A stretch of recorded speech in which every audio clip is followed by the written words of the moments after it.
सभी भाइयों को सत श्री अकाल, नमस्ते, राम राम, अस्सलाम वालेकुम। दोस्तों, हम फिर एक सच्ची घटना लेकर आए हैं और ये घटना है उत्तराखंड प्रदेश का ज़िला है उधम सिंह नगर और इस ज़िले का शहर है रुद्रपुर। यहाँ पे एक प्राइवेट हॉस्पिटल में एक नर्स जॉब किया करती थी और ये वाक़या 30 जुलाई 2024 का, और वो रहने वाली उत्तर प्रदेश का ज़िला है रामपुर, उसका एक शहर है बिलासपुर, उसके पास एक गांव है, उस गांव की वो रहने वाली थी नर्स। और वो लगभग रुद्रपुर और बिलासपुर का जो डिस्टेंस है वो 19 से 20 किलोमीटर का है, जिस जगह वो जॉब करने जाती थी। और ये 2 स्टेट का मामला है, क्योंकि रुद्रपुर अलग है उत्तराखंड और रामपुर ज़िला अलग है। अब मैं पूरी कहानी आपको सुनाता हूँ। एक 9 साल की बच्ची अपने घर में अपनी माँ का इंतज़ार करती है और काफ़ी समय गुजर जाता है। 10 बज जाते हैं, 11 बज जाते हैं, 1 बज जाते हैं, 2 बज जाते हैं। वो रात को चीखना चिल्लाना रोना शुरू कर देती है। अब उसकी आवाज़ सुनने के बाद जो पड़ोसी होते हैं वो आते हैं, बेटी क्या हुआ? तो वो ये बताती है कि अंकल, मेरी मम्मी अभी तक काम पे से नहीं आई। वो सब लोग आसपास में ढूंढते हैं लेकिन कहीं कुछ नहीं मिलता। तो वो कहते हैं कोई बात नहीं, हम सुबह को ढूंढेंगे। और इस बात की खबर उसके जो बच्ची के नंसालिये होते हैं, उस औरत के मैके वाले, उनको खबर दे दी जाती है। अब वो सुबह होते ही सब जने आ जाते हैं, जिसमें उसकी जो मौसी होती है वो कुछ पढ़ी लिखी होती है। वो काफ़ी ढूंढती है, तलाश करती है, सब रिश्तेदारियों में फ़ोन करती है, कहीं कुछ पता नहीं चलता।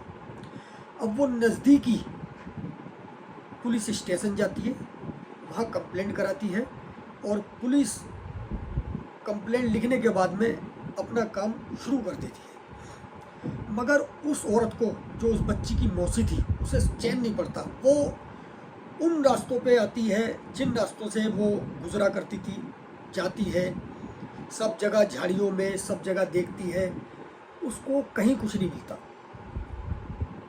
लगभग तलाश के 4-5 दिन बाद पुलिस का फ़ोन आता है, जी आप हमारे पास आइए, एक जगह एक लाश मिली है, उसकी शनाख्त के लिए जाना है।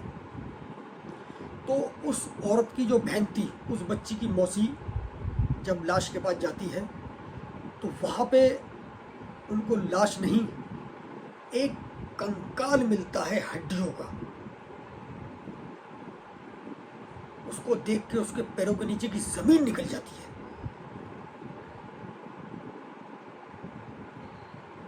कपकपी तारी हो जाती है उसके ऊपर। वो सोचती है क्या हुआ मेरी बहन को। उसे यकीन जब होता है, उसके कपड़े, उसका पर्स, कुछ ऐसी चीज़ें पास में पड़ी होती हैं। पर्स के अंदर कोई सामान नहीं होता, मोबाइल उसके पास नहीं होता, जिससे उसे यकीन आ जाता है कि यार ये तो मेरी दीदी है। खैर, वो उसको लाते हैं घर पे। लाने के बाद कुछ ये मीडिया में, ज़्यादा मीडिया में केस उछला नहीं मेरे यारों, हल्का फुल्का उछलता है और ये पुलिस के ऊपर फिर दबाव बनता है। पुलिस अपनी कार्रवाई में लग जाती है।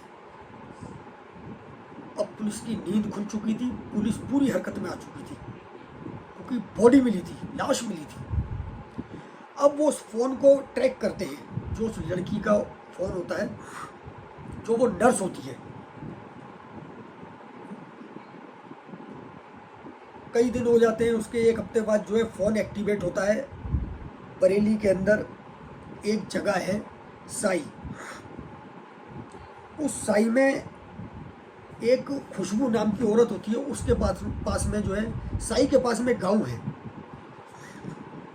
उस गांव में वो खुशबू नाम की औरत के पास वो फ़ोन एक्टिवेट होता है। पुलिस उसको कॉल करती है,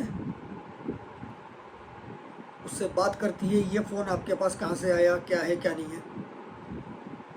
लेकिन आप एक चीज़ देखें, वो औरत उसमें सिम अपना डाल के इस्तेमाल करती है, पुलिस उस फ़ोन को सर्वेलेंस पे जब डालती है, उसके ईएमआई नंबर से ट्रैक हो जाता है फ़ोन। वो जब उससे बात करती है कि ये आपके पास फ़ोन कैसे आया, तो वो औरत कुछ भनक जाती है कि ये कोई पुलिस मामला है।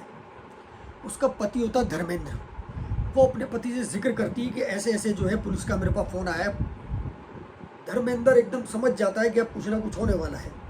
वो जल्दी से अपनी बीवी के कपड़े लत्ते लेके वहाँ से गायब हो जाता है। अब वहाँ की पुलिस जैसे उसके घर पे दबिश मारती है, वहाँ पे वो मिलता नहीं है। पता है चलता है यहाँ से भाग गया। अब पुलिस जो है उस धर्मेंद्र का नंबर और उसकी बीवी का खुशबू का नंबर सर्वेलेंस पर डाल देते हैं। तो वो नंबर जाके जोधपुर, राजस्थान का एक इलाका है जोधपुर, वहाँ पे जाके एक्टिवेट होता है। पुलिस खामोशी से जोधपुर पुलिस से संपर्क बनाती है और यहाँ उत्तर प्रदेश की पुलिस और जोधपुर की पुलिस दोनों जाके उसे धर दबोच लेते हैं। अब उसे पकड़ के लेके आते हैं। जब यहाँ पे लाते हैं उसको, तो उससे पूछते हैं, भाई ये तूने ऐसा ऐसा क्यों करा और तू भागा क्यों?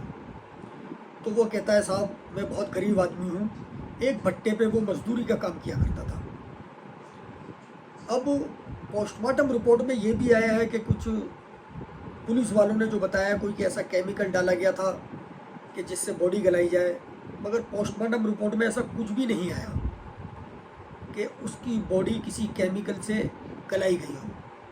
क्योंकि उसके परिवार वालों को विश्वास यूँ नहीं हो रहा था कि वो उस रोड पे, उसकी मौसी कई बार आई, उनने झाड़ियाँ भी तलाश करी, काफ़ी चलता हुआ रोड था वो, और बाद में पुलिस को लाश जो मिली उन झाड़ियों में मिली।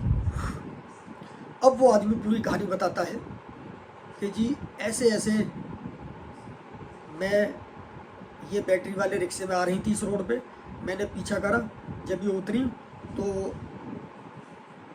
इन्होंने विरोध करा, मैंने एक पत्थर सर पे मारा और खींच के झाड़ियों में ले गया। इनके पर्स में जो सामान था, मेरे ज़रूरत का पैसे वैसे जो भी थे मैंने निकाल लिए, मोबाइल ले लिया। अब मेरी नीयत ख़राब हो जाती है। उसने उस औरत के साथ में, बेहोशी की हालत में वो औरत थी, उसके साथ में शारीरिक संबंध बनाए। इतना भी जब नहीं हुआ तो उसने उसका दुपट्टा लिया और उसी से उसका गला घोंट दिया। उसे डर लग गया था कि इस औरत ने मेरा चेहरा देख लिया, ये जब भी उठेगी ये मेरे खिलाफ गवाही देगी। खाली लूट लेता, उसको मारना क्या ज़रूरी था?